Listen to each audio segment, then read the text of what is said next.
Hello, good afternoon, everybody. Thank you for joining today's Jira training session. Today, I'm going to be showing you how to create custom fields in Jira. Remember, when creating custom fields, you need to be a system administrator to be able to create a custom field in the system.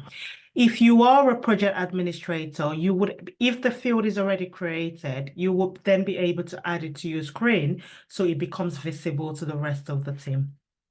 If you do not have access to create the field as a system administrator, you would need to reach out to your system administrator in your organization to help you create this. But the process of creating this, you would need to go to the back end of the system, not the back end of your project. In my subsequent videos, I've talked about the differences between a system administrator and a project administrator. So please watch out for the video. So in here, I'm going to be going to the setting. And then at the setting, you're going to be clicking on issues. And now this brings me to the back end where all the schemas, the workflows are all connected and how you can get them created if you need one created. So in here, I'm going to be going into custom fields. Okay, so two things you need to remember when it comes to creating custom fields.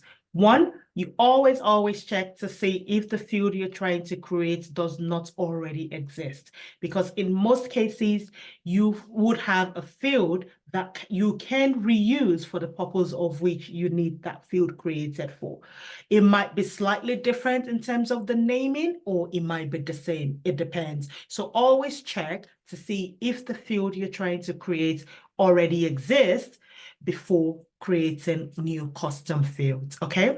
Second point is, before you create a custom field, please always know what type of field are you trying to create. Do you need a radio button field created? Do you need a text box field created? Do you need a multi-select field created or a single select?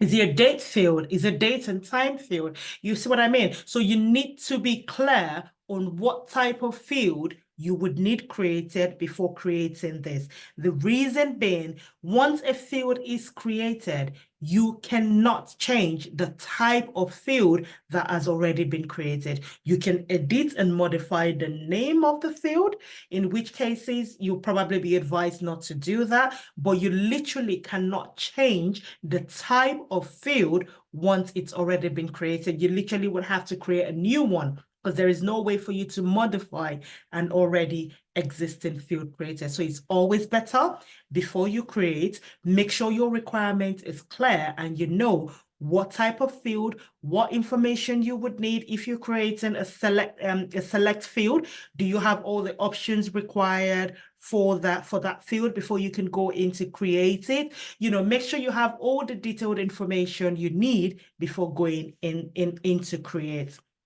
So for the purpose of this training, I would say we're trying to create a field called building.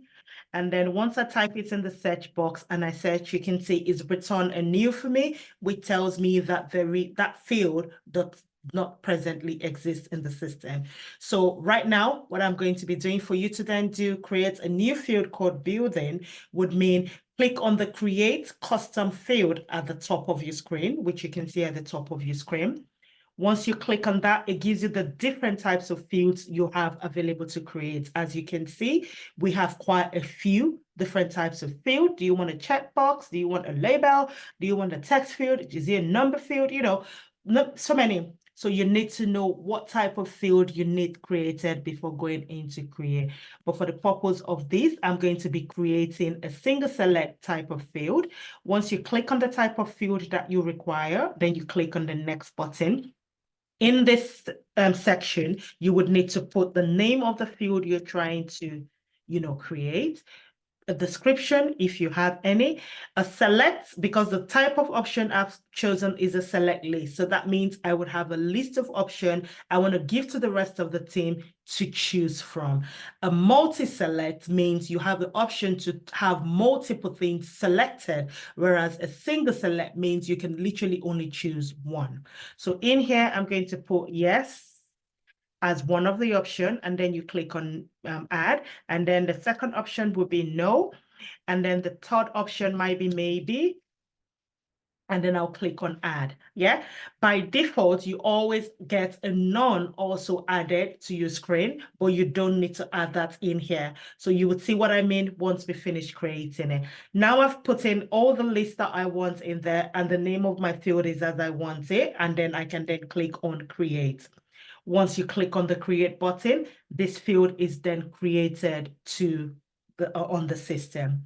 So now you've created the screen and the field, but you literally haven't added it to your project to make it visible for the rest of your team to use. So at this point, if you are a system administrator, you probably would already have the name of the screen that you want to add to, and then you literally have to search for it in here and then click on the checkbox, okay? But in most cases, you would have the field created, and you as a project administrator can then go in and add it to your project. So that's how you get your project in a custom field in itself created in the system. You've defined your list, and then you just click on create, and that creates the field on the system. So if I go back to custom field now, and I try to search for that field now that I've created, which is called building. Once I type in building, now you can see I've got a field called building with my single select option for people to search from. So that tells me this field has been created. So that rounds up today's training session. So thank you for staying tuned to the end of the video. Please, before you log out, remember to click on the subscribe button, leave me a comment. If there's something not clear or you want me to go over any information, just leave me a comment in the comment section and I'll be sure to get back to you. And please watch out for my next video. Thank you.